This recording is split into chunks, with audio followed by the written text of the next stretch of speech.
palestrante, né, da tarde, o segundo palestrante, é verdade.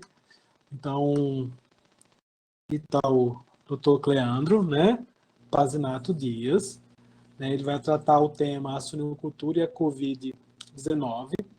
O Dr. Cleandro, ele é graduado em Medicina Veterinária pela Universidade Federal de Santa Maria. Ele é mestre em Ciências Veterinárias pela Universidade Federal do Rio Grande do Sul. Ele tem MBA em Gestão em Agrobusiness pela Fundação Getúlio Vargas e é doutor em Ciência Animal pela UEL, né? E ele teve um período de sanduíche na Universidade Alberta da Espanha.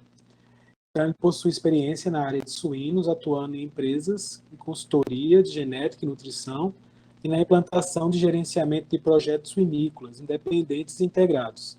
E ele é sócio proprietário da Key Animal Research e da Fazenda Seis Amigos. Então, de antemão, eu gostaria de agradecer a presença virtual, né, do nosso amigo, nosso colega Cleandro Pazinato Dias, que vai trazer um tema extremamente interessante, extremamente atual, dentro da nossa realidade, né? Então, Cleandro, fique à vontade. Eu já baixei a apresentação, tá? Porque a gente teve um problema na questão, na primeira palestra do espelhamento, né? Ficou um pouco pesado e a gente não conseguiu. Então, tá aqui a sua apresentação, eu só vou passar para ela, aí eu te passo como apresentador, né? Para você continuar como apresentador. E no final, né, como a gente fez na primeira palestra, a gente abre para as perguntas para que a gente possa dar continuidade. Então, vou autorizar algumas pessoas aqui e vou carregar a apresentação. E vou passar para Cleandro a palavra.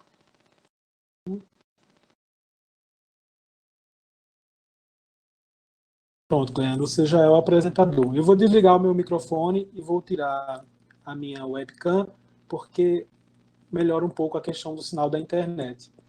Bom, Cleandro, fique à vontade, a sala é sua, né? E desde já nós, do primeiro encontro virtual de Ciências Agrárias, agradecemos a sua presença e ter aceito o convite, né? Não é a primeira vez que eu tento trazer você para fazer uma palestra, mas eu sei que você é muito ocupado, né? Amanhã mesmo você vai estar viajando para resolver um problema. Então, assim, fico grato, né? E desde já, né, mais uma vez, agradecemos em nome da comissão organizadora. E as pessoas, né, que estão ingressando, eu vou autorizando e também vai ser jogado para o streaming. Da mesma forma, também está sendo transmitido via Facebook. Né? Na última palestra, tínhamos 300 pessoas na sala, mais 1.300 assistindo pelo Facebook. Tá? Então, vamos dar continuidade para a gente alcançar números maiores aí. Tá bom? Um abraço, Leandro, e boa palestra. Tá certo?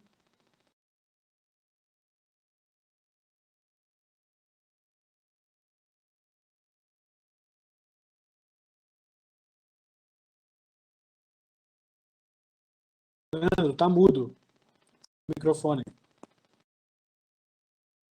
Olá. Em primeiro lugar, muito obrigado, Leonardo, pelo convite. A gente tem uma satisfação muito grande em poder colaborar com a universidade, com tantas pessoas que têm interesse em conhecer um pouco mais sobre o tema, ou debater, pessoas que também já estão envolvidas na atividade de suinocultura. Boa tarde também para todos aqueles que estão nos escutando via o sistema da universidade ou via Facebook. A gente tem hoje aí o desafio de tratar esse tema com vocês, de suinocultura e a Covid-19, e a gente vai aproveitar essa próxima hora que a gente tem para a gente conseguir, ver se a gente consegue trazer para vocês um pouco da situação que a gente está vivendo, que viveu, e ainda está nesse momento muito diferente que a nossa sociedade está tendo, né? Acho que ninguém dos que estão aqui nos ouvindo nesse momento esteve presente em uma pandemia como essa, né? Então, a cada 100 anos, praticamente, a gente tem uma pandemia que a história nos coloca, e isso tem sido muito desafiador para todo mundo, independente da situação aonde a gente esteja trabalhando, o setor que a gente tiver, não tem quem não tenha tido algum tipo de mudança na sua rotina, na sua vida. E com isso a gente tem, os desafios eles acabam sendo maiores, porque tiram a gente também da zona de conforto. Eu vou vir aqui para me apresentar, para fazer a mudança de slide, Leonardo. Você mesmo consegue mudar, Cleandro? Eu consigo mudar. Consegue. Vamos ver aqui, então. Se eu consigo agora. Tem uma setinha embaixo da apresentação, que vai para lá ou para cá. Só que a setinha está aumentando ou diminuindo o slide, não... Mas aí é a setinha mesmo, é como se fosse 2 links. Exatamente. Vou ver aqui.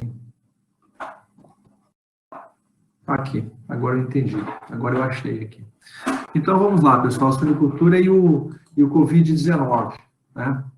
Eu acho que talvez nós tenhamos algum delay aí, pelo que eu estou imaginando, né, da minha apresentação. Bom, não sei se está todo mundo com a mesma tela, mas eu vou falando lentamente para que tenha tempo de todo mundo também ficar na mesma página aí. A gente começou o ano de 2020, vocês podem ver aí à esquerda de vocês, com as festas aí de Réveillon. Essa aí foi uma foto que veio do Réveillon na praia de Ponta Negra, em Manaus, que segundo os organizadores aí chegou quase entre toda Manaus, mais de 350 mil pessoas se reuniram para celebrar a virada do ano novo. E é assim que normalmente a gente celebra a virada de ano, né, com festas e com muita alegria. Mas logo na sequência aí, nos primeiros meses do ano, já em final de fevereiro, mais precisamente início de março, chegou no Brasil esse personagem aí da direita, o novo coronavírus, ou Covid, ou seja, o corona, vírus, e dele 1000 positivos, né, que a gente sabe que esses números podem ter diferenças de subnotificação, ou enfim, uma série de circunstâncias que podem ter questionamentos, mas enfim, são os números oficiais que nós temos, e em número de mortes nós temos 58.314. Então essa é a realidade que nós tínhamos até hoje de manhã, em termos de dados oficiais do Brasil, e a nossa vida mudou completamente com a chegada desse novo indivíduo, né, na nossa vida, dessa pandemia.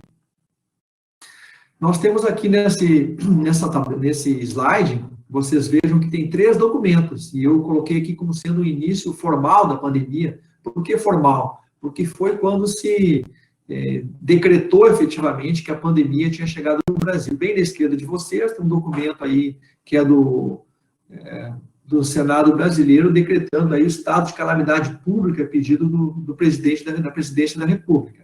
O segundo documento do meio, também da mesma data, de 20 de março, é um decreto do presidente da República, onde ele define quais são as atividades, serviços, as atividades essenciais que não devem parar no período aí da pandemia. E bem à direita de vocês, a portaria do MAPA, que foi de 26 de março, onde a Tereza Cristina, ministra da Agricultura, ela emitiu essa portaria, né, o MAPA, definindo dentro do agronegócio quais eram as atividades que efetivamente não podiam parar. E nesse lapso de tempo ainda entre 20 de março e 26, foi quando nós tivemos alguns problemas de que muitos municípios, aí, em consequência desse decreto aí da pandemia e o estado de calamidade pública, dificultaram um pouco também o trânsito de muitos veículos em vários municípios do Brasil. E alguns municípios com produção agropecuária intensa tiveram dificuldades, inclusive, de trânsito, de caminhões de ração, de caminhões com animais, até que essa portaria do MAPA realmente ela fosse instituída e deixasse mais claro que o agronegócio, ele não podia parar, que é uma atividade essencial, e que, por exemplo, um transportador de ração, de animais, de medicamentos, ou até de trabalhadores para atender essas atividades essenciais do agronegócio, eles não poderiam ser considerados como uma atividade comum. Então, nós tivemos aí um decreto, um início dessa pandemia, né, que foi no final de março, mas que trouxe já para o agronegócio algumas consequências que duraram aí alguns dias, um pouco mais de complexidade, pelo menos na questão de logística, e depois as coisas, elas passaram a andar de forma diferente, com as dificuldades, claro, mas de forma melhor do que estavam antes. Pelo menos legalmente não houve mais impedimento de trânsito de veículos, de pessoas que tivessem efetivamente o interesse de manter a produção, o agronegócio funcionando, porque é uma atividade essencial, porque ela é responsável pela alimentação das pessoas. Então, o agronegócio, ele, em hipótese alguma, ele pode parar, porque senão a zona urbana, que hoje no Brasil são mais de 85% da população, não tem como se alimentar, né? Então, isso não pode parar em hipótese alguma. Dando sequência, pessoal, eu dividi a minha apresentação, então eu vou dar uma pausa um pouco na questão do Covid, do coronavírus agora, e vou falar um pouquinho sobre o item 1 que está na tela de vocês, que é o agronegócio e a suinocultura brasileira. Trazer alguns números macro do agronegócio, alguns números macro também da suinocultura brasileira e mundial, para todo mundo entender o tamanho desse negócio e como esse negócio ele é importante para nós, em especial para o Brasil. No segundo momento, eu volto a falar efetivamente dos impactos da Covid-19, não só no agro, mas de forma mais ampla. E o terceiro ponto, eu falo das mudanças efetivas do nosso setor, da suinocultura, que sofreu com a pandemia. E, por último, algumas considerações finais. Então, dentro desse primeiro item, falando um pouco do agro e da suinocultura brasileira, trago para vocês aqui a participação do agronegócio no PIB. Então, nós temos aí mais 23,5% do valor, do dinheiro que circula no Brasil, ele advém do agronegócio.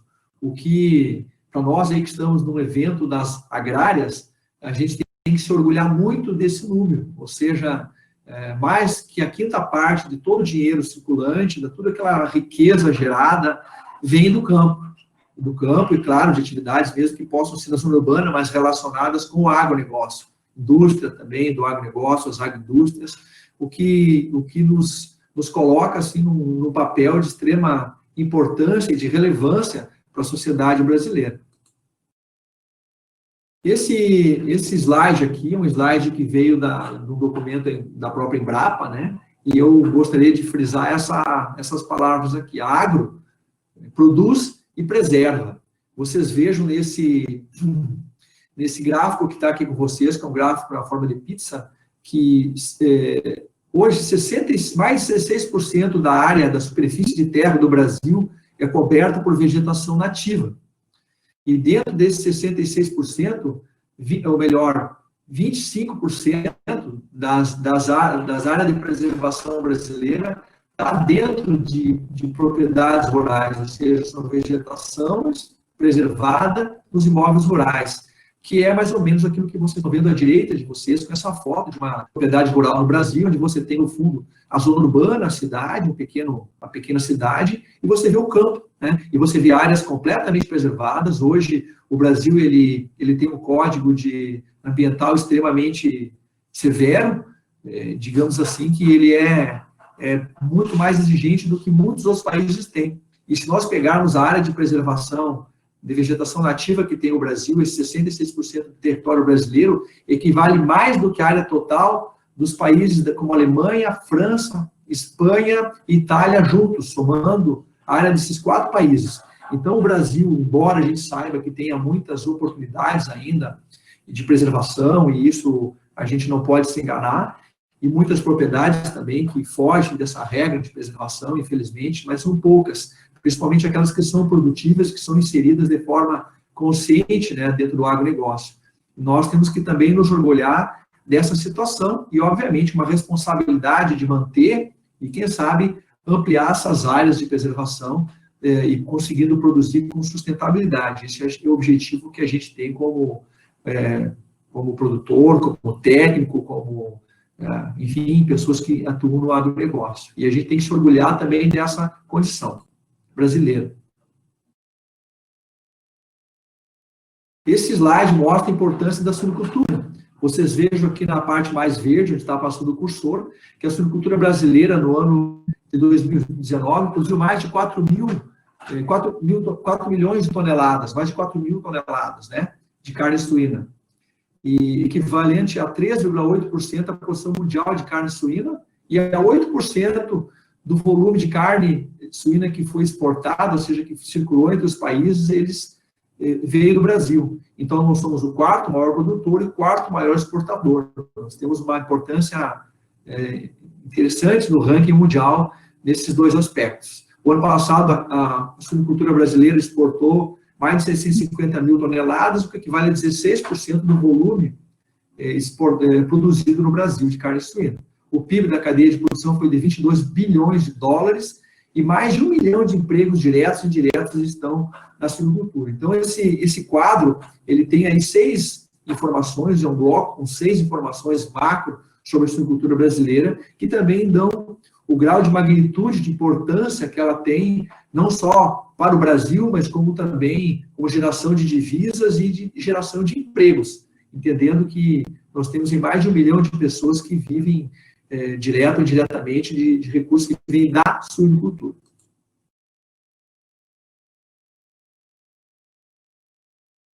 Alguma coisa aqui, Leonardo? Agora voltou. Vamos voltar lá novamente.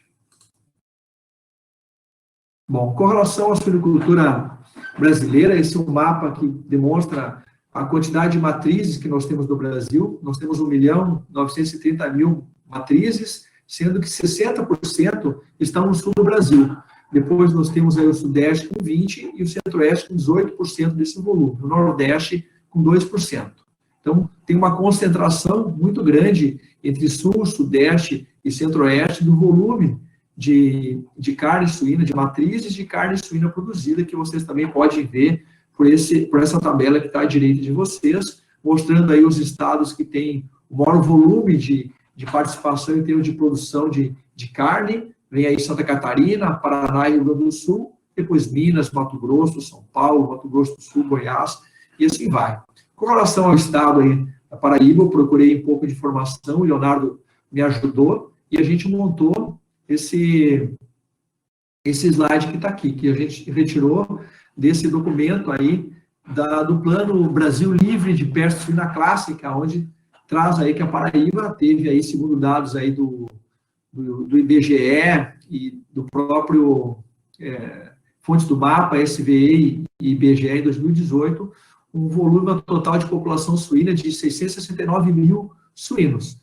Depois, no final, a gente pode voltar nessa questão, mas o Leonardo comentou que muitas propriedades são propriedades pequenas, algumas de subsistência, mas tem aí um número expressivo de suínos no estado, que, embora com relação ao Brasil não seja significativo, mas para o estado tem uma importância fundamental. E a gente, até porque a gente sabe, para qualquer expansão de suínos, as propriedades que já estão produzindo, elas sempre são a base dessa expansão. Então, qualquer tipo de mudança de perfil de produção, aquilo que já existe, ele é super importante e deve ser considerado. Com relação ao consumo de carne no Brasil, vocês vejam que a carne de frango, o brasileiro consome 44 quilos por ano na média. Em segundo lugar, temos o bovino com 31,4, em terceiro, suíno, com 16,1 quilos de carne suína por habitante ano. E em quarto lugar, os pescados, totalizando aí o total dessas carnes, 101 quilos de carne no ano, o que é um volume significativo se tu pensar no total de carnes. No entanto, se você for considerar unicamente o consumo de carne suína, o Brasil ocupa a 23ª posição, ou seja, ele não está entre as primeiras colocações. Vocês vejam aí que, em termos de volume, nós temos a China, Hong Kong aí no quarto lugar, a União Europeia em terceiro, Montenegro e Sérvia, que são pequenos países que estão em primeiro e segundo lugar. Então, os Estados Unidos em oitavo lugar, com 29,21 quilos per capita, e o Brasil aí na 23ª posição. Então, nós temos ainda um espaço muito grande no mercado interno para ampliar o consumo de carne suína. Com relação ao consumo mundial de carnes, as carnes vermelhas e frango, né? A carne de frango é a primeira carne, a carne mais consumida, com 39% do volume da carne mundial. Em segundo lugar, entra a carne suína, que perdeu espaço para a carne de frango, vem perdendo ano a ano. Há poucos anos atrás, o suíno ele era a carne mais consumida e passou a ser a segunda, com 38%, pouco mais de 38%. Em terceiro, nós temos aí o bovino com 22,5%.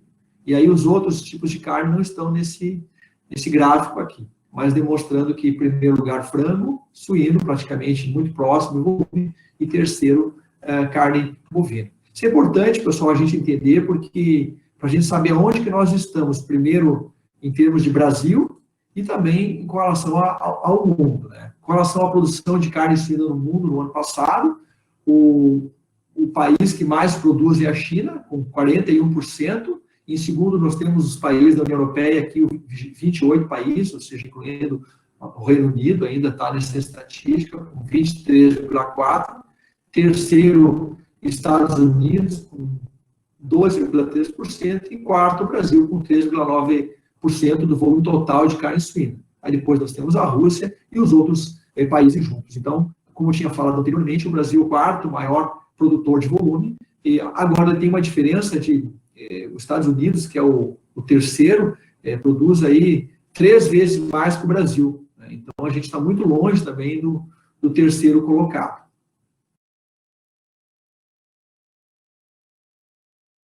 Passando para a segunda parte da apresentação, é onde a gente vai tratar um pouco os impactos aí da Covid-19 dentro da nossa cadeia. Então, nós vamos mergulhar um pouco o que aconteceu aí com um pouco, na verdade, de início eu vou falar um pouco geral, antes de entrar exatamente em suínos, mas vou falar um pouco da Covid, o impacto da chegada dela no mundo, o que causou esse transtorno para nós. Focado sempre, claro, no agronegócio, né?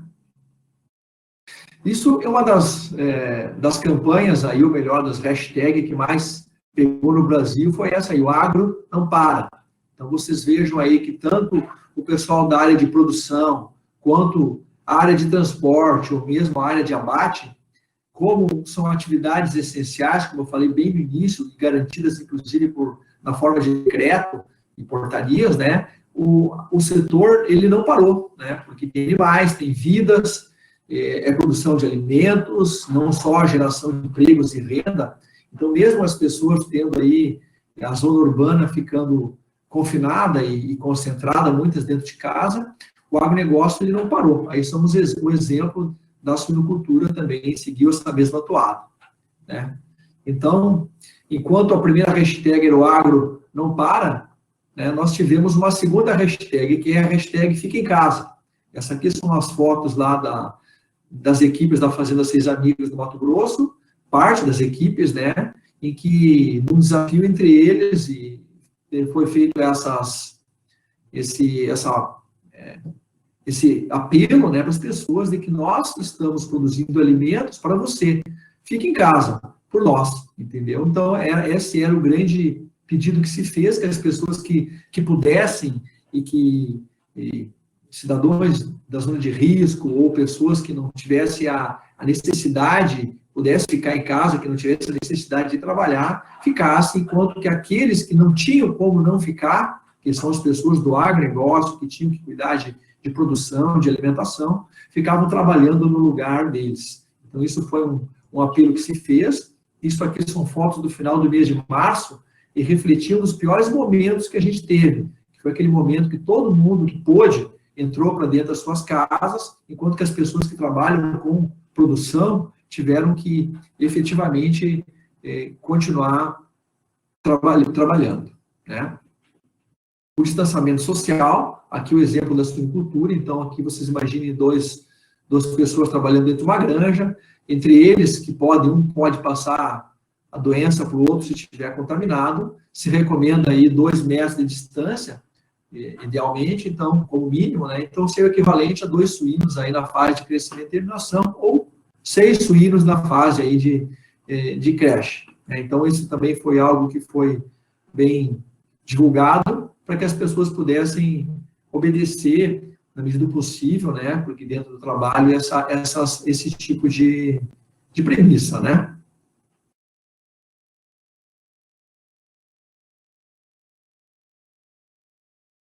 Ainda com relação E o que aconteceu com o pessoal da zona urbana? Vocês vejam aí à esquerda de vocês o Papa aí no Vaticano, né, com toda a praça ali na frente vazia. Logo na sequência vocês têm a Torre Eiffel, Paris, também completamente vazia. e à direita, embaixo, aí, a Times Square, em Nova York, aí, uma das avenidas mais movimentadas aí do mundo, dia e noite, todos esses 3 locais completamente vazios. Então, isso foi o que se viu aí no início desse ano, na Europa, e não foi tão diferente do Brasil, embora no Brasil não foi tão, acho que tão intensivo esse lockdown. Agora, em outros países foi muito visível. Qual a consequência que teve com isso, né? Uma redução significativa, expressiva, dos níveis de contaminantes do ar, né? O dióxido de nitrogênio, que é um dos gases emitidos aí pela movimentação urbana, caíram. Aqui vocês vejam esse gráfico aqui de fevereiro até março, nas cidades de Roma, em verde, Madrid, amarelo, Nova York, em vermelho, e Nova Delhi, aí, azulzinha, vocês vejam a queda que teve nos níveis de contaminantes. O que isso nos diz? Que não é o agronegócio que polui mais a natureza, e sim são a própria zona urbana, né? Isso não foi só nesse documento que se viu essa mudança, que também a gente tem muito claro aqui nessa barra vermelha, a queda das emissões de CO2 equivalente na atmosfera, né, no mundo, nesse período de pandemia. Ou seja, para resumir, enquanto o agronegócio não parou, né, e continuou com as suas atividades normais, portanto, aquilo de poluição, nível de poluição que é normal, que é regular do agronegócio, permaneceu sendo emitido, a área urbana que parou, a indústria, é a grande responsável por boa parte da contaminação do ar atmosférico que nós respiramos. Isso ficou provado por esse documento aqui, mais um motivo da gente se orgulhar do agronegócio. A gente não parou e continuou produzindo e não interferindo de forma drástica na contaminação da atmosfera. Terceiro ponto, mudanças no setor. Aqui eu vou entrar mais um pouco daquilo que aconteceu, em especial aí no Brasil, em decorrência aí da Covid-19.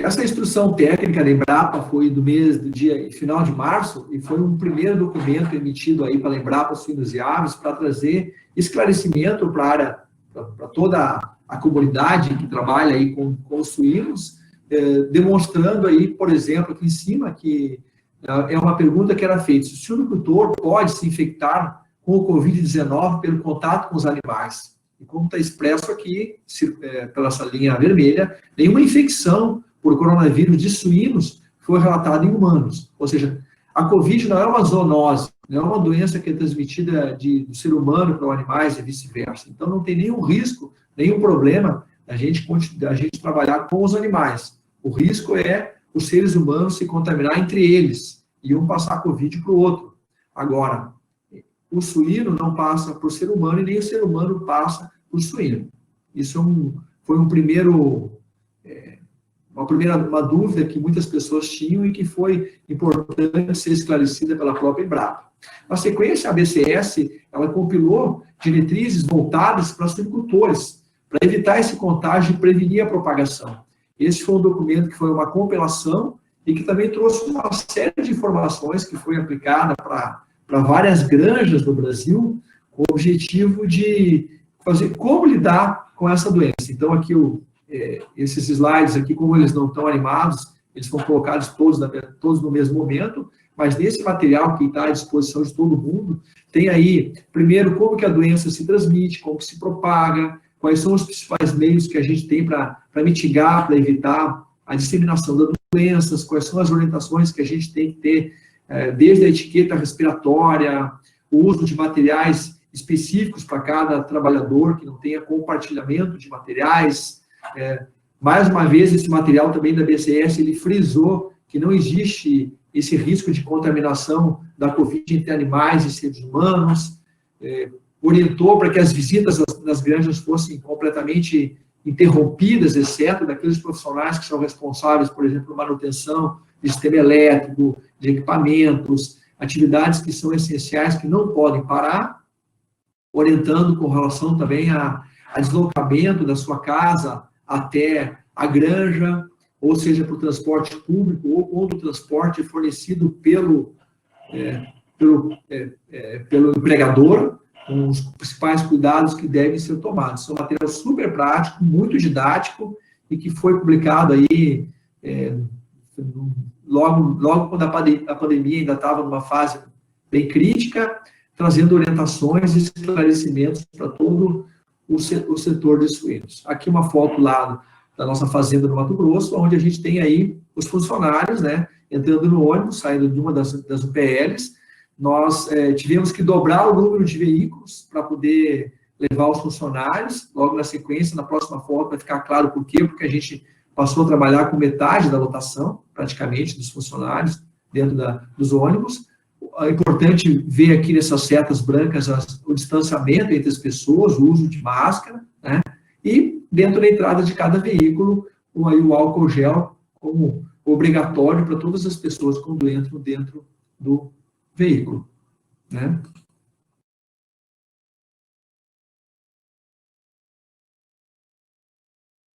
Então, foram uma série de medidas que foi implantada, uma delas, uma maior divisão das equipes de trabalho, para que todas as pessoas não entrassem no mesmo horário dentro da granja e nem saíssem, não estivessem utilizando vestiário e refeitório ao mesmo tempo. Aqui uma foto do vestiário, vocês vejam que as mesas aqui eram mesas que poderiam disponibilizar espaço para o dobro de pessoas, mas o número de cadeiras foi reduzida e a posição das cadeiras foram colocadas de forma que as pessoas não ficassem sentadas frente a frente. E como os grupos de trabalho foram divididos, os refeitórios eles foram utilizados sempre com um número bem reduzido de pessoas. Quando o trabalho aqui no centro de pesquisa, aqui em São Paulo, já é uma outra unidade, né? Aqui, sempre quando a gente tem trabalho dentro de unidades, onde tem mais de uma pessoa trabalhando junto, próxima, é obrigatório o uso de máscaras. Então, a máscara, dentro das unidades de produção, ela não é regular para 100% dos momentos. Porque se uma pessoa estiver trabalhando sozinha no meio dos animais, nem sempre as pessoas estão utilizando. Agora, sempre que tiver mais de uma pessoa dentro de um galpão trabalhando com animais, elas devem utilizar máscara. Aqui, por exemplo, no momento que os animais tinham sido passados por uma pesagem, onde era um grupo de 5 pessoas trabalhando, e eles estavam aí todos utilizando máscara, e claro, com higiene das mãos e o distanciamento mínimo sempre que possível, para que as atividades não... trabalhando de uma forma sempre com o número mínimo de pessoas que pode para tocar cada atividade, para evitar muitas pessoas no mesmo local. O maior problema que nós tivemos e ainda estamos tendo é na área de frigoríficos, né? Então, eu falei um pouco da área de granjas e agora eu vou migrar para falar um pouco da área de abate, né? Então, vocês vejam aí que nós temos no Brasil mais de 3.200 estabelecimentos que processam carne e derivados, que são registrados no CIF, e temos aí 445 que comercializam a carne efetivamente, que são aqueles que talvez tenham o maior concentração de pessoas trabalhando junto. Então, as dificuldades maiores ficaram nesse segmento. Por quê? Pela quantidade de pessoas que trabalham, né? Porque dentro de uma granja de suínos, mesmo uma granja que tem aí 4, 5 mil matrizes, estamos trabalhando com 30 a 40 funcionários, mas não é uma OPL. Já uma indústria, um frigorífico, tem frigoríficos que tem 4, 5 mil pessoas trabalhando, claro que em diferentes turnos, com diferentes horários, em áreas grandes, obviamente, mas é uma concentração muito maior de pessoas. Então, a preocupação, e além disso, essas pessoas elas convivem fora da indústria com as suas famílias, convivem em sociedade, têm contato com outros indivíduos, se eles vivem em zona urbana, diferente de muitas pessoas que estão trabalhando em granjas de suínos, que vivem na zona rural, ou em cidades muito pequenas, que não são grandes aglomerações, o risco é muito maior em cidades maiores, com uma população maior, e quando você tem transporte coletivo, muitas pessoas sendo transportadas juntas, ou vivendo no mesmo local, ou trabalhando no mesmo local, como é o caso do frigorífico. Então, algumas práticas que foram adotadas, mas antes de entrar efetivamente nas práticas, eu vou falar um pouco do que aconteceu em algumas... E aqui eu vou trazer alguns exemplos do Rio Grande do Sul, mas vocês podem saber que isso aconteceu também, na mesma medida, nos principais estados produtores de suíno, que são mudanças na legislação ambiental, de uma forma temporária, durante o período de pandemia, para adequar a essa condição temporária que, em decorrência de muitos frigoríficos terem tido paradas por uma semana, 2 semanas, ou muitos frigoríficos também reduziram o seu volume de abate por pessoas que tiveram que ficar em casa, nós tivemos aí algumas mudanças que foram praticamente obrigadas a ter que ser tomadas para você garantir que a produção continuasse. Essa é uma resolução do Rio Grande do Sul, do CONSEMA, que autorizou o aumento da lotação das granjas em função da pandemia. Ou seja, em decorrência desses frigoríficos estarem, como eu falei anteriormente, muitos deles estarem reduzindo o volume até parado, muitos animais ficaram represados do campo. Então, os órgãos ambientais, eles flexibilizaram por um período, e aqui no Rio Grande do Sul, por um período de 90 dias, possivelmente isso vai ser estendido, se a pandemia ela continuar, possivelmente, né? Um aumento de lotação de até 30% daquilo que as licenças de operação das granjas têm como limite de alojamento máximo, né? Para permitir que esse volume de animais que não teve condições de ser abatido em decorrência dos frigoríficos pararem, pudesse ser mantido no campo. Isso, claro, que vai ter uma sobrecarga um pouco maior, de 30% no sistema de tratamento de dejetos. Mas todo sistema de tratamento de dejetos, quando tem uma licença de liberação, sempre existe uma folga, um espaço. E é com base nesse espaço, nesse limite que existe, que esses órgãos ambientais flexibilizaram. Uma outra flexibilização que também ocorreu em decorrência dos órgãos ambientais e que, graças a Deus, não foi utilizada até esse momento, pelo menos para suíno, foi a possibilidade de descarte excepcional de animais mortos durante o período de pandemia. Ou seja, como você tem animais mais tempo represados na granja, ou, em algumas circunstâncias, frigoríficos que não estão abatendo, e se esses animais passarem do peso, a ponto que eles não possam ser abatidos e que efetivamente tenham que ser feito um descarte dessas carcaças e o abate não seja possível, que isso, deixo bem claro, é o último recurso que vai ser adotado, porque antes de chegar nesse momento tem muitas maneiras de você fazer, de você segurar os animais do campo, de você poder ter outras formas de evitar o descarte de animais, ou seja, a eutanásia, e isso não aconteceu na área de suínos, mas essa prerrogativa legal, ela já existe. Então, o que acontece? Se você tiver um volume grande de carcaças para ser eliminadas em decorrências aí do período de depopulação, por consequência, não ter onde abater os animais. Você primeiro vai ocupar o espaço das composteiras dentro da granja. Num segundo momento, a nível de produtor, você pode utilizar centrais de tratamento de dejetos líquidos ou até sólidos, ou seja, aquele mesmo sistema que você trata dejetos, fezes e urinas, você pode, ou os efluentes da granja, você pode também colocar carcaças, aquilo que for possível. Em terceiro caminho, em ordem sequencial, buscar centrais de tratamento de dejetos orgânicos de origem industrial, ou seja, algum local dentro do município, ou município próximo, que tenha legalmente a licença para fazer esse descarte das carcaças. E, por último, se essas 3 opções sequenciais e de preferência não forem possíveis, você faz, a nível de produtor, o enterro em valas, seguindo algumas recomendações que eu não vou me ater aqui, porque eu acho que a gente também não precisou chegar nessa condição, graças a Deus, perdão, e espero que não precise, né? Mas se isso for preciso, já existe aí um caminho legal, junto com os órgãos ambientais. Eu, como falei para vocês, eu mostrei o exemplo do Rio Grande do Sul, mas isso também, esses documentos foram também, de certa maneira, duplicados de alguma forma para outras regionais, outros estados brasileiros, para que você, se precisar, você possa ter essas medidas, né?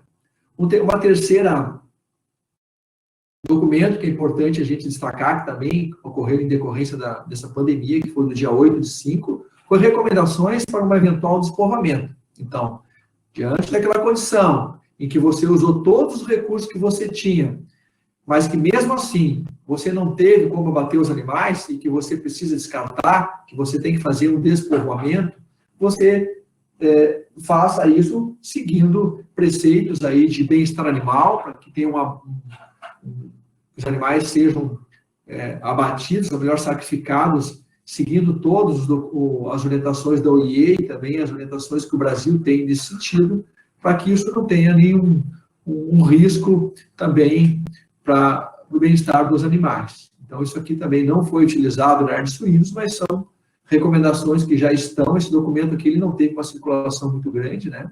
Ele foi direto, basicamente, para aqueles centros que têm realmente possibilidade de usar. Enfim. Aqui, orientações gerais para frigoríficos. Então, esse é um documento lá ainda do início de maio, onde é um documento interministerial entre o Ministério da Economia, da Saúde e o Ministério da Agricultura, que emitiu um documento com orientações para os frigoríficos, né? Porque começou a ter problemas legais com o Ministério Público do Trabalho, fechando indústrias, sindicatos fechando indústrias, prefeituras e outras entidades, né? A própria sociedade aí civil pressionando as indústrias para que tome medidas, mas faltava saber quais eram as orientações adequadas, corretas, que os frigoríficos deveriam de adotar para poder evitar que esse contágio dentro das indústrias se expandisse e que, em primeiro lugar, para preservar a saúde das pessoas, né? É o primeiro objetivo de tudo, né? Em segundo lugar, preservar a produção de alimentos, porque nós precisamos comer, e se as indústrias, se os frigoríficos pararem, nós temos um risco muito grande de ter problemas muito sérios junto da nossa sociedade por falta de alimento. E, em terceiro lugar, aí, a manutenção dos empregos, né? E da renda, que também é importante. Mas, em primeiro lugar, claro, a saúde das pessoas. Então, esses três ministérios, Economia, Saúde e a parte do Ministério da Agricultura, eles fizeram esse grupo de orientações. Esse documento ele começou a circular e eu acho que, se não me engano, uns 8 a 10 dias depois, ele veio novamente de uma forma, o mesmo documento, mas remodelado. Eu acho que tem um slide aí na frente que ficou fora de ordem, que talvez apareça ele. Mas agora, no dia 19, esse documento ele foi melhorado, digamos assim, atualizado, e ele virou uma portaria. Foi no dia 18 de junho, foi poucos dias atrás, a portaria conjunta também desses três ministérios, e a partir desse momento, todos os frigoríficos e também laticínios, eles devem de seguir essa portaria. Isso passou a ser uma obrigatoriedade, não é mais algo que é uma orientação, algo que é obrigado. E quem não seguir, ele possivelmente vai ser fechado, vai ser autuado e vai ser obrigado a fechar as portas, e se não atender todas as exigências, não pode continuar operando.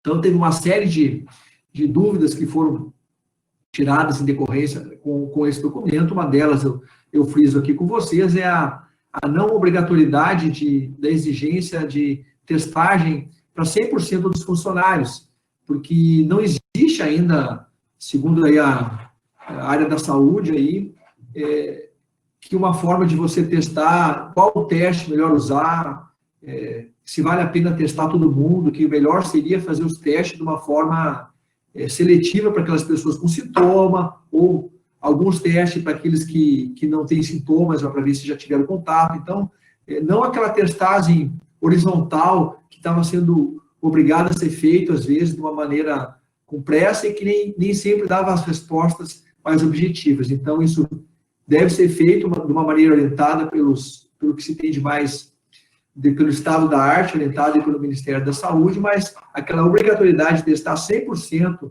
dos trabalhadores para que volte a trabalhar, ela teve uma flexibilidade. Então, dentro desse documento, que tem mais de 70 exigências, tem aí distanciamento, os princípios, pessoal, são os mesmos, né? Higiene, muita higiene, distanciamento social, né? Sempre as pessoas estarem distantes, e o uso de EPIs.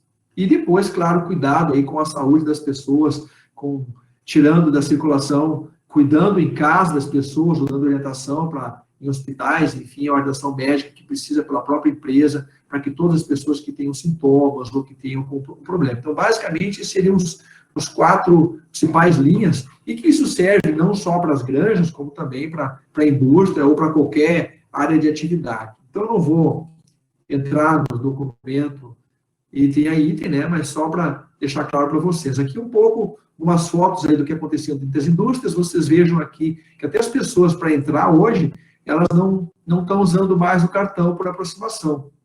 Tem algum outro funcionário que faz com que essa pessoa não tenha que tocar locais que todos tenham que tocar, como local, por exemplo, um cartão ponto, ou um cartão magnético de entrada. Então, isso aqui também mudou na entrada das indústrias para que evite-se contato de uma mesma superfície por várias pessoas, né? Utilização aí dos EPIs, que já eram regulares, e aí se intensificou. Nós temos aí as máscaras faciais, que hoje, aí, segundo essa última portaria, ela tem que ser a máscara cirúrgica, não pode mais ser uma máscara de pano, ou uma máscara produzida de forma caseira, tem que ser essa que tem uma segurança maior.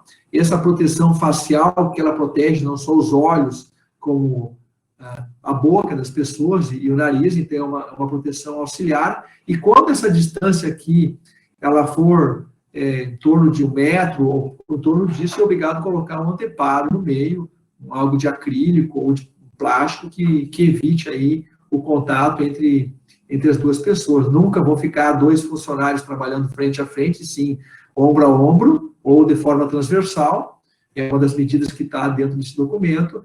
Intensificar a limpeza, né, a desinfecção dos ambientes onde as pessoas circulam, com muito mais intensidade, né?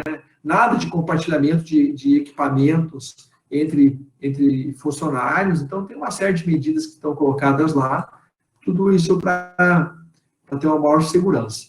Estou trazendo aqui um pouco agora alguns números de algumas regiões do Brasil, para a gente entender um pouco de como está esse quadro. Isso aqui é do Rio Grande do Sul. Vocês vejam aqui à esquerda de vocês o mapa do estado, e vocês vejam que isso aqui são os dados até ontem de manhã. Nós temos no Rio Grande do Sul 25 mil casos confirmados, e de 400 municípios, tá? E aí um total de 559 mortes. Esse é o panorama do estado. E aí, se nós pegar o número de contaminados que tem dentro de municípios com frigoríficos no estado do Rio Grande do Sul, são 23 municípios e 32 agroindústrias, e tem trabalhando nesse setor 65 mil pessoas no Rio Grande do Sul. Existem 4 mil, quase 5 mil pessoas infectadas, o que equivale a praticamente 20% dos casos do estado do Rio Grande do Sul. E o número de mortes diretas e indiretas, ou seja, de funcionários dessas plantas ou de familiares próximos, são 17 pessoas, o que equivale a 3% dos óbitos, né? Então, vocês vejam assim que existe uma pressão muito grande, né, um olhar muito forte da sociedade em cima desses municípios e dessas indústrias que têm de abate de aves, suínos e bovinos, para que elas não tomem as medidas necessárias para evitar uma propagação maior. Então, embora o percentual de casos seja altos, o número de mortos, de óbitos, né, dentro desses relacionados a esses casos é bem pequeno. Um dos motivos por isso é a alta testagem, né, porque as indústrias brasileiras, e do Rio Grande do Sul também, elas têm testado um número muito grande de pessoas. Boa parte das indústrias testaram 100% dos funcionários, quando tiveram parada por um período de 2 semanas, de 10 dias. Então, isso fez com que o número de positivos aumentasse muito, porque a população em geral, ela não é tão testada de forma proporcional como é na população que trabalha, né, os funcionários que trabalham com as indústrias. Hoje, no Brasil, nós temos 2 indústrias paradas, só tem ontem de manhã, pode ser que hoje tenha mudado um pouco, tem 2 indústrias que estão paradas por questões aí de problemas aí com a justiça, enfim, número de surtos acima número de casos muito acima, né? Esse é um gráfico que traz para nós 90 cidades do sul do Brasil, Rio Grande do Sul, Santa Catarina e Paraná, que tem abate de frango e suíno. E vocês vejam que a média de número de casos de pessoas positivas para a Covid-19 no Brasil é de 65. E a média dessas 90 cidades é de 41.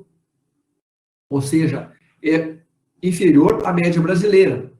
Então, vocês vejam aí todas as cidades, todos os municípios, aqui tem todos os municípios, você veja aqui no verde a média brasileira. Todas as cidades que estão aqui à esquerda, circulada aqui em vermelho, são cidades que estão acima da média brasileira.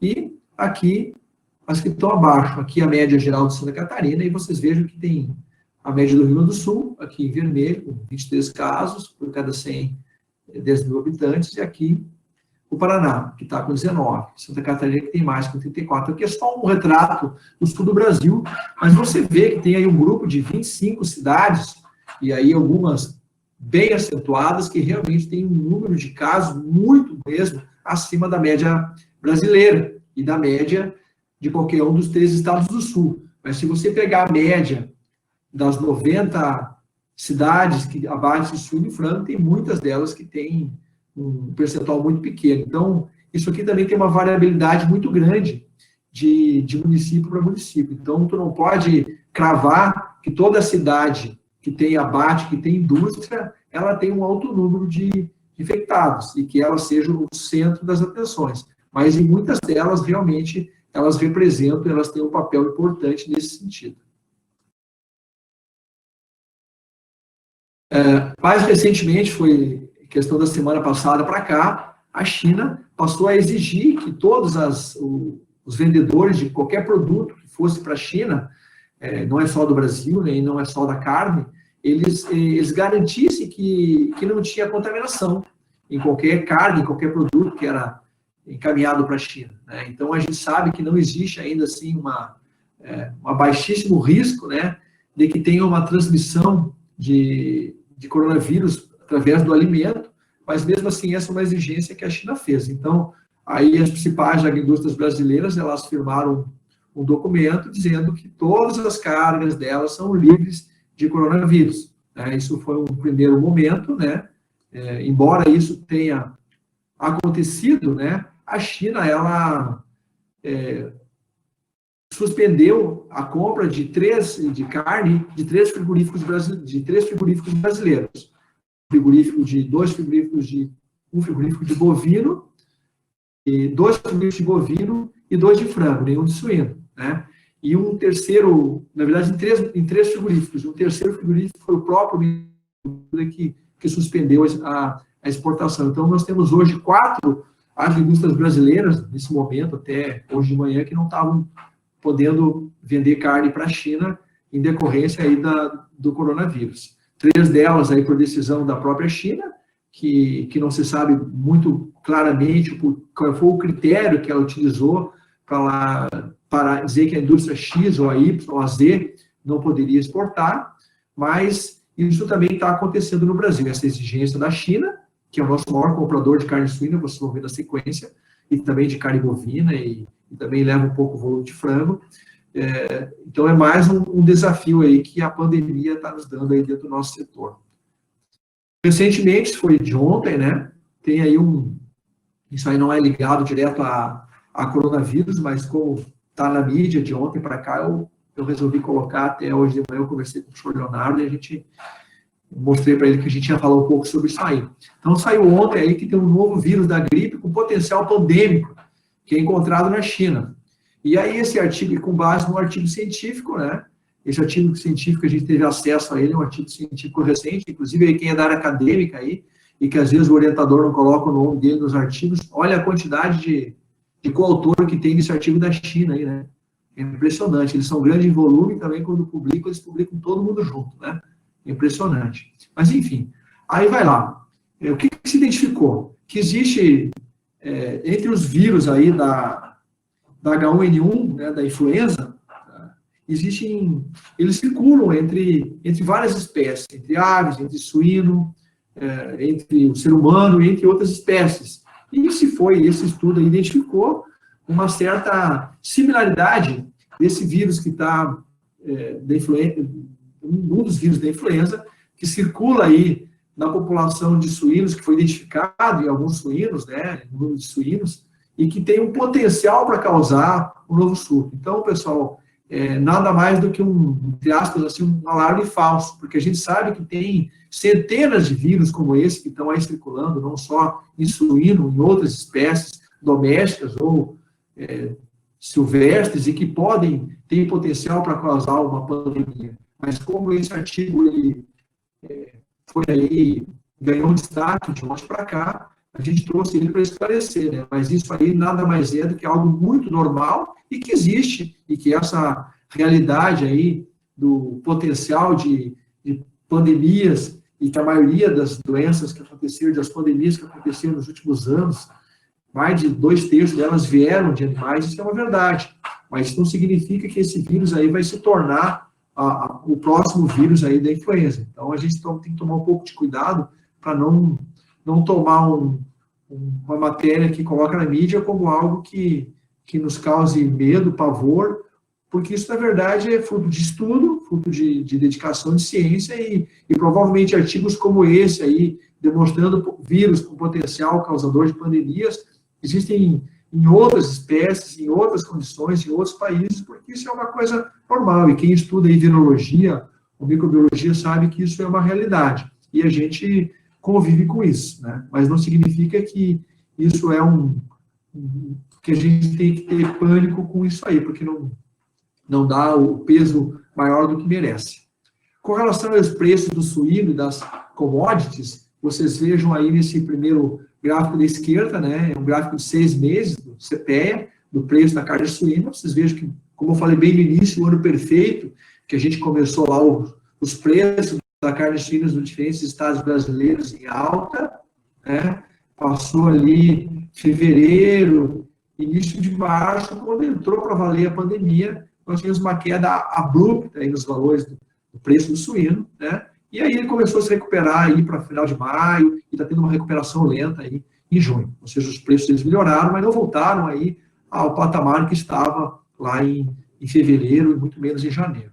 E para piorar, nós tivemos aí nesse gráfico de cima, que é o gráfico do milho, o preço do custo do milho, um pico muito alto do custo do milho entre final de fevereiro, março, abril, o que impactou demais o custo de produção, só associado com o aumento do custo da soja, que teve um platô aí no final de maio para junho, e agora com a queda aí do dólar, ele está dando uma caída. Então, hoje, atualmente, o cenário é de rentabilidade, mas uma rentabilidade ainda baixa, decorrente do preço alto ainda da soja, embora o milho tenha ajudado muito, porque, como nós estamos vivendo aí o período aí de safra, né, Centro-Oeste, principalmente, a região, e agora entrando aqui o Sul, nós temos aí um preço de milho baixo, o que ajuda, e que, se os preços continuarem subindo, a nível de produtor, essa rentabilidade ela tende a se aumentar,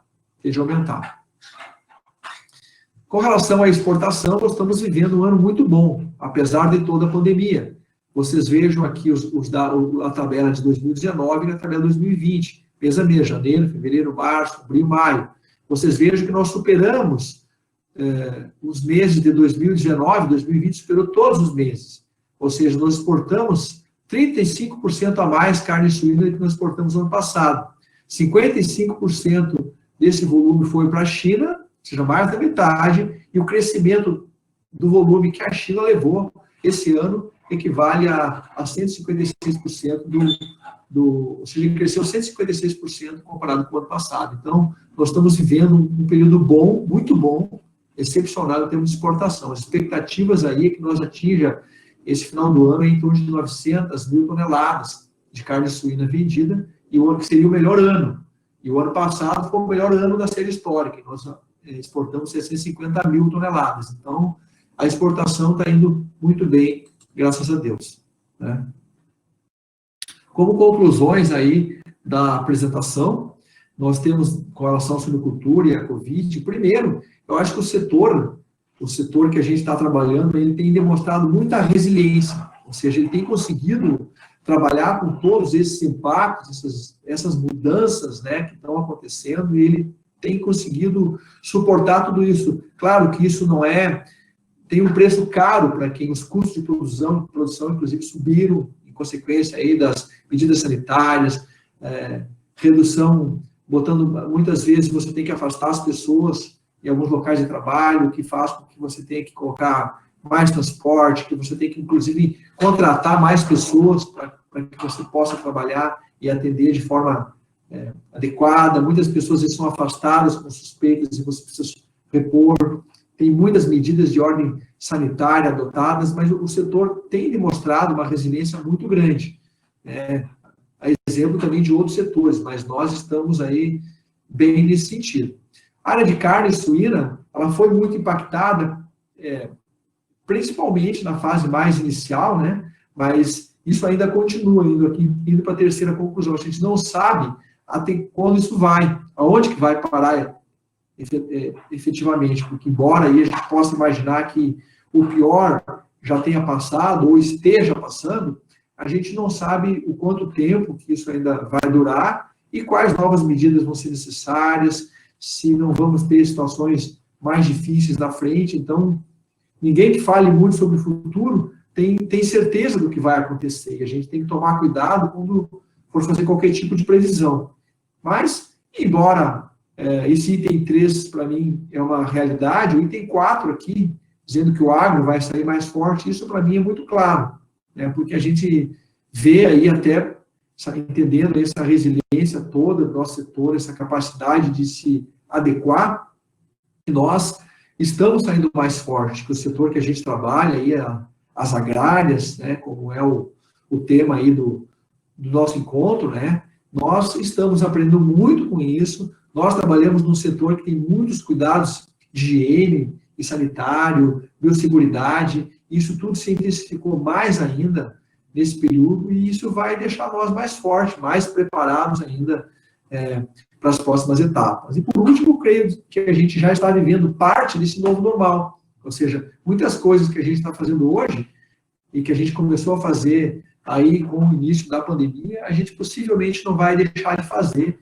depois que a gente tiver uma situação melhor aí de parada, de repente, de uma vacina, alguma coisa desse tipo, porque são coisas que vieram para melhorar também todo o nosso sistema de trabalho, em uma série de áreas. Então, eu acho que a gente também está vivendo um pouco desse novo normal já. Como considerações finais, aí já que eu comecei lá falando do Réveillon, né, que a gente começou soltando fogos de artifício, porque o ano tinha tudo para ser um ano maravilhoso. Espero que a gente chegue aí no final do ano, daqui 6 meses, aí, com sabores aí do Natal, e que esse sabor tenha muita carne suína saudável, nutritiva, que a gente sabe, saborosa, de alto valor nutricional, e que a gente esteja já, se não com uma vacina na mão, mas quem sabe muito próxima, né? E que possa aí ter um alento para toda essa situação que a gente vive, que não é bom para ninguém, né? A gente sabe que as mudanças são muito intensas, que a gente não sabe o que vem ainda pela frente, e o meu objetivo aqui foi com vocês hoje trazer um pouco do panorama, mas vocês viram que quando eu cheguei aqui nas conclusões, eu abreviei, e eu deixei claro que a gente não sabe o que vem pela frente, ainda embora a gente tenha confiança que está fazendo o melhor, e que o nosso setor, ele se adaptou, e tem muita resiliência em tudo que aconteceu, e que não parou, o agro continuou produzindo alimento, quando as pessoas puderam ficar dentro das suas casas, o agronegócio não parou nem um minuto, para que não faltasse alimento na mesa de nenhum brasileiro. Isso é uma coisa que nos orgulha muito, mas a gente sabe que as coisas só vão entrar numa nova calmaria, digamos assim, numa nova situação, quando a gente tiver uma vacina.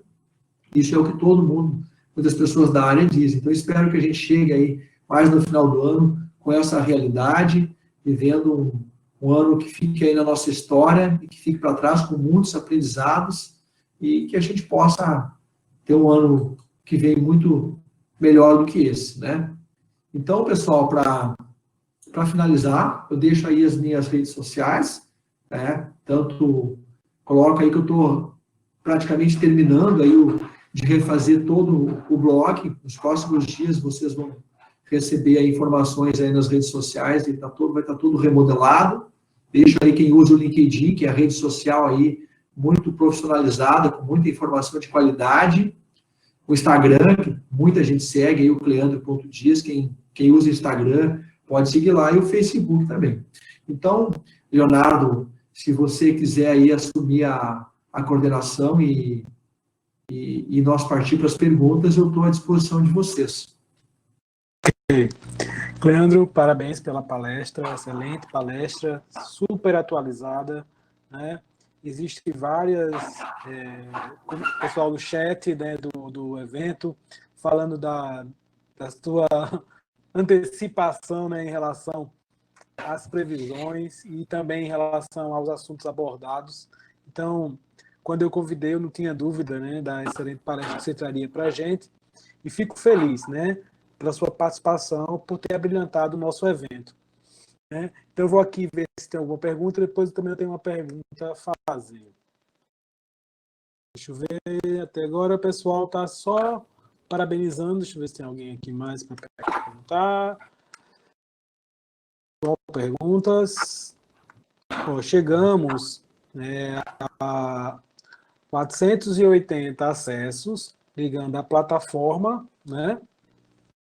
E aí limita a 75, e a vídeo, né, o streaming, né, em relação à nossa essa parte. Então, isso foi bom motivador para a área.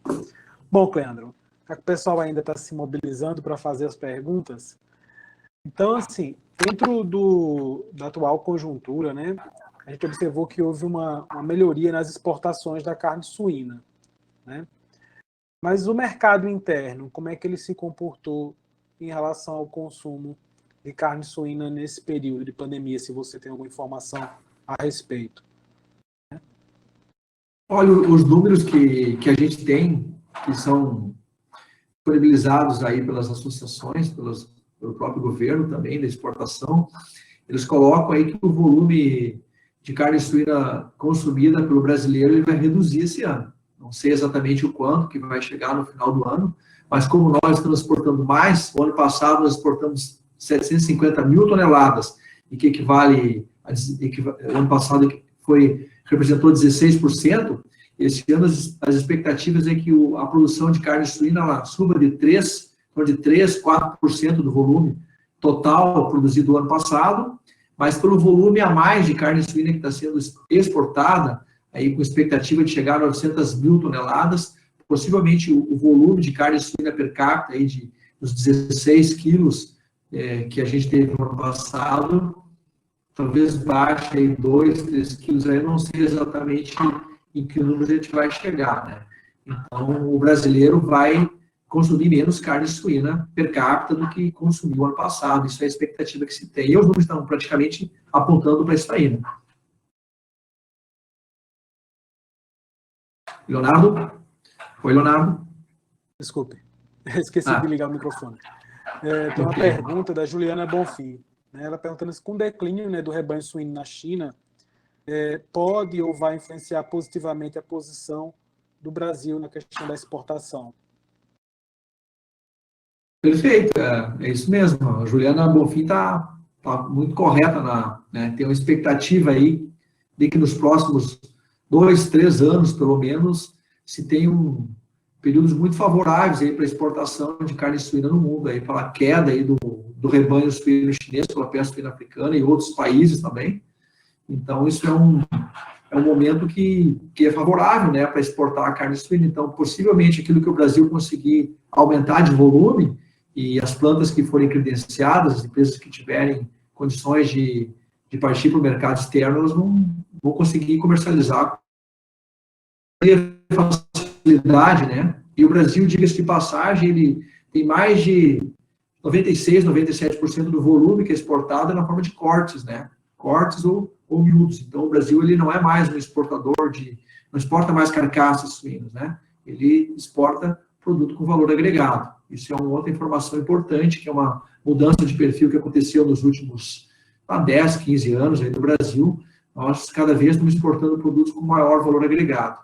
E o estado mais exportador é Santa Catarina, que exporta quase da metade do volume, sai de Santa Catarina, que é o estado livre de peste suína, claro, também, né? E febre aftosa, né? Sem vacinação aí há um longo tempo. Então, tem as plantas que mais tem volume de exportação, próximo a Porto, e um uma vocação muito forte para negócios, né, externos, né, nas agroindústrias, e tem um papel super importante, né, na balança comercial do negócio de carne suína brasileira em Santa Catarina. Mas outros estados também estão assumindo papéis mais importantes, como o Paraná, Rio Grande do Sul, o próprio Centro-Oeste, o Sudeste. Então, isso também tem perspectiva de ter um maior crescimento também desses outros estados, na medida que tu tiver aí o Paraná e o Rio Grande do Sul também livre de febre aftosa sem vacina, e essas outras medidas sanitárias que o Brasil está adotando, né, para poder credenciar mais plantas e mais regiões brasileiras para concorrer com mercados mais exigentes.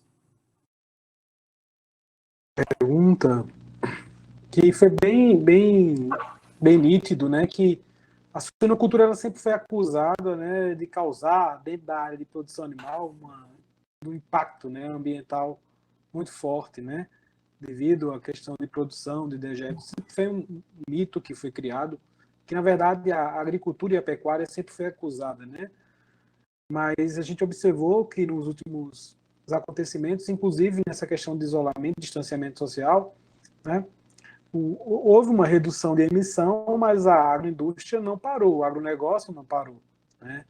E comprovando que realmente o que causa impacto ao meio ambiente é o nosso modo de vida, né? Na verdade, e não necessariamente a produção de alimentos, que faz parte, é claro, mas não representa a maior parcela, né? E aí eu queria uma opinião sua, Cleandro, a respeito disso, de forma assim, como hoje as suinoculturas elas também estão verificando essa questão ambiental, né? Quais estratégias que estão, porque a gente sabe que sempre tem uma pressão muito grande, principalmente em mercados que são mais exigentes em relação tanto ao bem-estar animal como ao meio ambiente. Como é que elas estão lidando com isso, né? Nesse aspecto? Bom, Leonardo, eu trabalhei por um período longo aí com o Instituto Interamericano de Agricultura, de Cooperação com a Agricultura e com o Ministério da Agricultura como consultor em projetos de baixa emissão de carbono, na área de suinocultura e depois um período de monocultura de leite corte. Então, eu tive, por esse período aí, que eu fiquei praticamente quase 5 anos envolvido com esses projetos, um pouco menos, viajando no Brasil inteiro praticamente, conhecendo propriedades, modelos, com tecnologias de baixa emissão de carbono.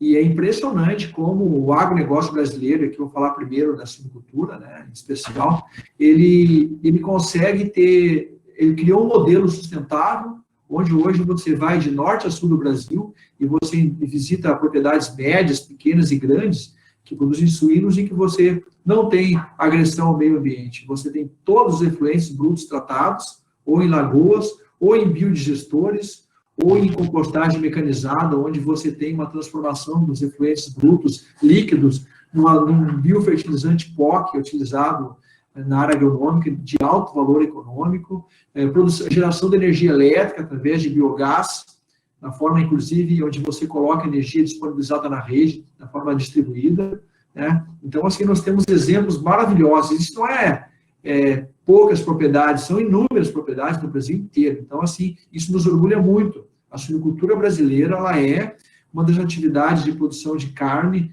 no Brasil que está aí no top aí, em termos de preservação ambiental. Então, hoje em dia, você desafia qualquer um que vá no campo, que vai visitar produtores de suíno e dificilmente vai encontrar exceções àquilo que eu falei para você, né? E a área de bovinocultura de leite também, corte, também está caminhando para nesse mesmo sentido, com um pouco menos de velocidade, porque tem muito mais propriedades diferentes, mas também você vê propriedades aí maiores, médias, aí, ou em forma de condomínio, trabalhando também com uma maneira muito alinhada. Então, eu acho que o Brasil, nesse ponto, para finalizar a resposta, Leonardo, nós não devemos para ninguém mesmo. Pode visitar o Brasil de norte a sul, propriedades que são tecnificadas, de suíno em especial, e você não pode visitar fora do país, e você não vai terminar as visitas e você vai dizer, olha, o brasileiro, ele faz, o agricultor brasileiro, o agronegócio, ele preserva muito bem, está muito bem dos efluentes, produzindo alimento depois, para bovinos, para outras cadeias, biofertilizante, em pivôs, no sistema de irrigação com malha. Bom, são inúmeros os exemplos. Para finalizar, para quem tiver curiosidade, quiser entrar, entra no meu blog, www.cleandrodias.com.br, e na área lá de sustentabilidade nós temos as 3 cartilhas que nós desenvolvemos junto com o Ministério da Agricultura, que fala de suinocultura de baixa emissão de carbono, propriedades médias e grandes, propriedades pequenas e também de bovinocultura, de leite corte, inclusive mostrando a viabilidade econômica da implantação de projetos de cogeração de energia ou de instalação de unidade de compostagem mecanizada, com exemplos, com custo de implantação, com payback, enfim.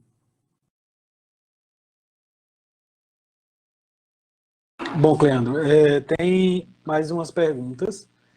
Do José Maria, ele pergunta: Cleandro, há possibilidade de aumento de geração de emprego pós-pandemia na suinocultura brasileira? Por favor, repete novamente o final aí. Se tem perguntando se há possibilidade de aumento de geração de empregos pós-pandemia na suinocultura brasileira. Olha, Zé Maria, eu creio que sim. Eu creio que sim. Porque a suinocultura, a gente que trabalha com consultoria, tem contato com muitas empresas, né? Todas as empresas no Brasil, embora estejam em fase de pandemia, elas estão, muitas delas estão expandindo os seus projetos. Então, em decorrência aí desse mercado chinês que está comprador e mercado externo de forma geral, então tem muitas indústrias que estão expandindo plantéis, estão aumentando o número de animais com projetos dessa natureza, né? Então, na área de produção, sim. Na área da indústria, Zé Maria, talvez nós tenhamos aí, com médio e longo prazo, uma adequação, porque, embora tenhamos, quem sabe, um volume maior de abate, mas com toda essa história aí de pressão em cima da cadeia por ter muitas pessoas trabalhando junto, talvez nós tenhamos aí a médio e longo prazo uma maior uso de robôs, de equipamentos dentro da indústria, né? Mas isso são olhando a médio e longo prazo. Então, se tu pensar aí a curto, médio, esse ano que vem, eu creio que nós vamos ter aí um aumento, sim, da oferta de empregos, tanto na área de produção, como transporte, como para abate. Bom, Cleandro, tem mais uma pergunta do Wesley, né? Ele está perguntando se o Brasil pode, de alguma forma, tomar o título de maior produtor de suínos do mundo. De quem é a pergunta? O nome da pessoa? Wesley. Uhum. Né? Ele pode se tornar o maior produtor de suínos do mundo, visto que o potencial agrícola pecuário é superior de muitos outros países. E qual a melhor forma a ser adotada, né, para poder conseguir isso? A resposta para o Wesley é que eu acho que é muito difícil. Eu não vou dizer que é um não, né? Porque a gente não sabe quantos anos na frente o Wesley está pensando. De repente o Wesley é um rapaz aí que está começando a vida dele, vai viver mais 40, 50 anos trabalhando com suínos, né? Mas a médio ou longo prazo não, porque hoje a China é o maior produtor e o volume de carne que a China produz é 42% do volume mundial. E o Brasil está com menos de 4%, ou seja, com menos que a 10ª parte. Eu acho que o Brasil vai ter muita dificuldade, eu acho muito difícil ele chegar, inclusive, em 3º lugar, se tu colocar a União Europeia ainda como um segundo bloco, né, que seria China, com seus 42%, depois a União Europeia com 20 e poucos, e Estados Unidos com 12%.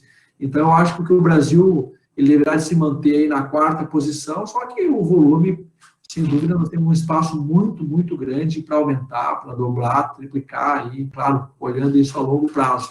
Agora, ocupar a posição de outros que estão na frente do ranking é muito difícil, porque eles estão correndo, estão muito mais na frente que nós, Wesley, mas é uma perspectiva que nos anima, né?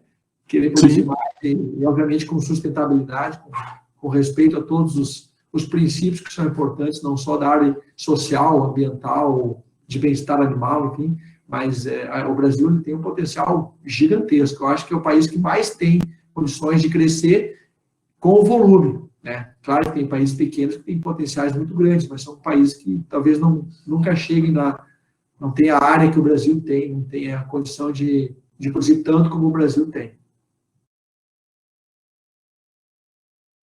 Mais alguma pergunta, pessoal?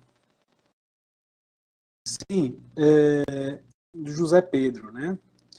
A dúvida dele é por que a região Nordeste não tem números significantes de suínos em relação a outras regiões? Eu vou tomar liberdade de compartilhar a resposta com o Leonardo. Eu vou colocar um pouco do que eu imagino e você tem toda a liberdade, obviamente, na hora de duvidar, discordar, acrescentar, enfim.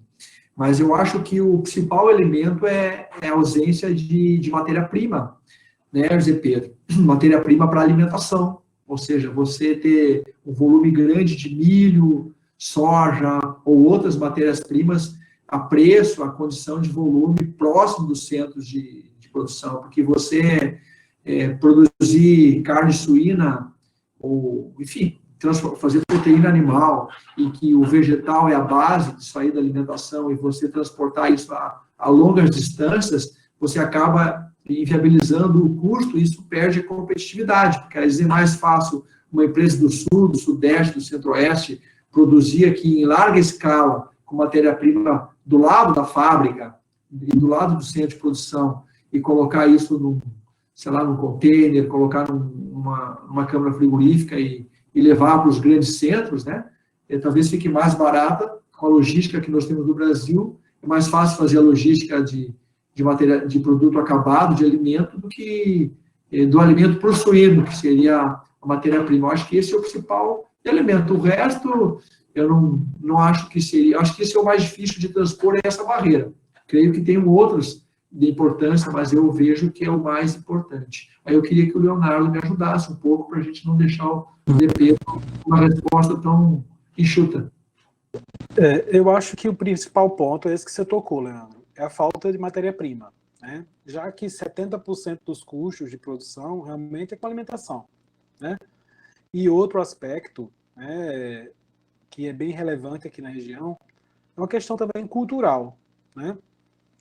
As pessoas ainda existem muitos mitos relacionados ao consumo da carne suína e isso atrela a carne suína como se fosse um produto de ou festa ou final de semana. Então, isso de uma certa forma prejudica ao produtor porque ele não tem uma saída que consiga pagar. E de uma certa forma hoje com o mercado mais globalizado, por exemplo, a gente tem produtos que vêm da região sul, sudeste, centro-oeste, até de outros países, né? Fica muito difícil o produtor local, com os custos de produção que ele tem devido a essas matérias-primas, conseguir, né, produzir, né, suíno. Eu sempre, quando eu estou na minha sala, e sempre a maior dúvida dos produtores é, professor, o que é que eu faço para baratear o custo da minha ração, né, dos produtores que tem aqui?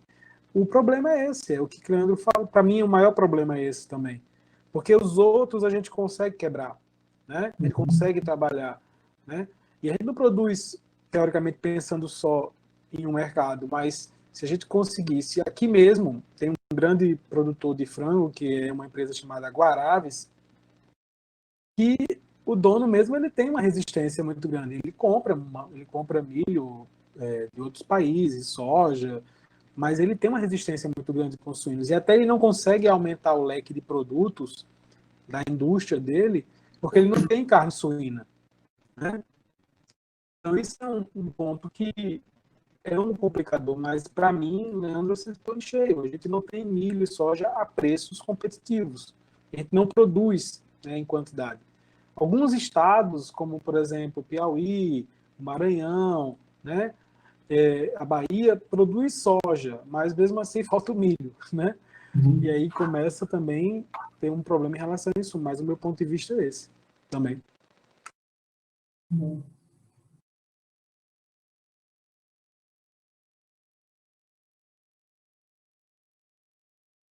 Leonardo? A Ludmila Kícia, ela tem uma pergunta. Ela está falando da ferrugem asiática nas plantações de soja. Vão afetar a carne suína nos próximos trimestres? ou temos safra suficiente para alimentar o setor com segurança até o término do vazio sanitário? Paulo de Mira, nós temos um volume de soja em abundância, não, por mais que tenha essas quebras, que às vezes são mais regionalizadas, em alguns estados, nós temos um volume muito significativo. Então, não creio que seja uma dificuldade, não. Claro que regionalmente, sim, mas a macro, no sentido Brasil, não.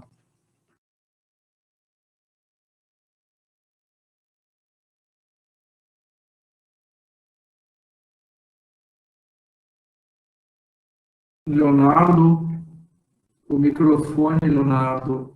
Não, eu só fui ver se tinha algumas perguntas. Ah, tá, desculpa, perdão. Achei que você estivesse falando que eu estou perdendo a pergunta. Bom, se não tiver mais perguntas, eu vou liberar Leandro. Leandro.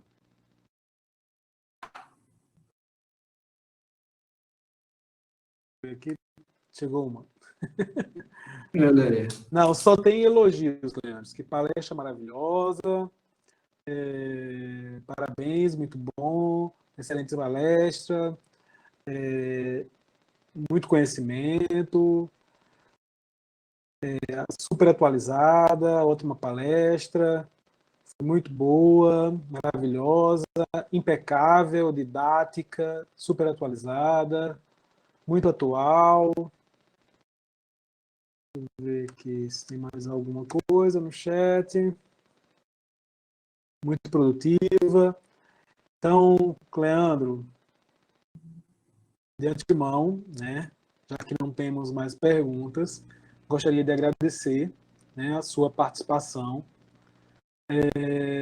E também, né, mais uma vez, pedir desculpas por qualquer coisa. A gente sabe que essa questão do evento ser virtual, às vezes a gente tem algumas complicações. A sua palestra, graças a Deus, a gente não teve muitos problemas. Na palestra do professor Arlindo, infelizmente, a gente teve alguns problemas no início, mas desde já agradeço e fico também à disposição, caso precise de qualquer coisa. A UFPB agradece também a sua participação como universidade. O Centro de Ciências Humanas, Sociais e Agrárias, que é o centro onde eu fico, também agradece. Espero, qualquer dia desse, poder contar com a sua presença, né? Não virtual, mas presencial. Né? E também gostaria também de ter a minha admiração que eu tenho pela sua pessoa, pela sua atuação dentro da suinocultura, que é uma atividade extremamente apaixonante, né? É difícil trabalhar com suínos na região Nordeste, mas mesmo assim a gente tem insistido, eu e outros colegas, né, pensando exatamente em enaltecer a atividade, né? Porque para mim é uma atividade honrosa, é uma atividade que gera emprego e renda, é uma atividade, principalmente aqui na região Nordeste, que às vezes é a poupança que a família tem, né, para criar seus filhos, né? Pensando também na agricultura familiar. Então, assim, é uma atividade fantástica e eu vejo você como uma pessoa que leva essa bandeira, que luta por ela e defende. Então, a gente agradece e fico muito feliz, Cleandro, por sua participação e, mais uma vez, obrigado. Viu? Ok, Leonardo, eu também agradeço mais uma vez a você pelo convite. A gente tem trabalhado junto aí, um monte de encontros, de eventos, e se encontrado de forma virtual aí, num monte de situações, e hoje a gente teve a oportunidade de colaborar aí com a universidade, com um grupo de estudos, e espero que tenha sido útil. Para nós, eu quero só destacar que também é um desafio fazer uma apresentação online, virtual. A gente fica também um pouco, a gente não sente tanto aquela energia, né, das pessoas que, então, você falou que tinha 480 acessos, só que eu, na verdade, só tenho uma pessoa que eu estou falando, em tese não, que eu estou visualizando, que é você. Então, a gente fica um pouco com receio, aí quando você deixa só a tela do teu computador pela frente e começa a falar. Então, isso para mim também é um desafio. Eu faço apresentações desde que eu me formei, e esse momento também está sendo um desafio para nós também. E o tema de hoje é um tema muito dinâmico. Hoje de manhã ainda eu estava tentando algumas coisas, estavam surgindo novidades. Se fosse amanhã, a palestra já seria outra. Mas, enfim, agradeço aí pelas pessoas, pela atenção, pelo convite, e a gente está à disposição. Se tiver outras oportunidades, a gente pode voltar a colaborar aí com todo prazer. Muito obrigado e tudo de bom para todo mundo, que a gente possa aí sair dessa pandemia com saúde, né, e com muita esperança aí no Brasil melhor para todo mundo aí de norte a sul do Brasil. Obrigado, Cleandro. Bom, pessoal, hoje à tarde, né, a gente finaliza com a palestra do Cleandro, certo? Amanhã começamos às 8h30 da manhã, né, com as demais palestras. Damos um intervalo, né, de almoço e voltamos no período da tarde. Espero que amanhã a gente tenha menos problemas em relação à internet. Em relação à frequência, que eu vejo que algumas pessoas estão perguntando, a frequência ela é criptografada, então, quando você acessa, é registrado a sua presença, independente que seja pela sala ou que seja pela sala, pelo streaming, pela sala virtual, tá? Então, independente do acesso, é criptografado, então a gente contabiliza, certo? Desde já também agradeço a comissão organizadora do evento, aos meninos do Clica, que estão ajudando, mesmo que esteja nos bastidores, mas estão o tempo todo. A gente está se conversando diretamente no WhatsApp, em outras redes, para tentar fomentar.